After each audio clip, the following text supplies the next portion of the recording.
Hey everyone, Aaron here. I wanted to get a video posted. I haven't posted for a little while. It's pretty windy, but the drone is flying. You can watch the trees, and there's a little bit of shake. Nothing I can do about that. Um, got the lawn all mowed and nice and neat. Haven't posted any videos of that for a while.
You can see the horses and goats are out grazing here, and as we move over to the corner of the pasture where we put our garden, Nancy and Tanner got the garden all planted this year just a day or two ago, so hopefully we'll have stuff growing here before long.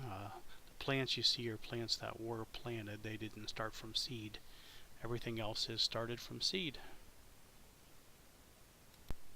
And another project that you're going to see here, we've put in some new gates and we're starting to add some fence. We had temporary fencing up for part of it. I replaced it with high tensile. It runs from the back up to the gate that you see. After that, we're going to move up toward the other barns. I put a gate up there, put in another water trough. It goes underneath the fence so horses can get to it from either side in case we have to keep one horse separated. And eventually here we'll get this goat fence replaced with a high tensile too. So I hope you enjoyed this short video.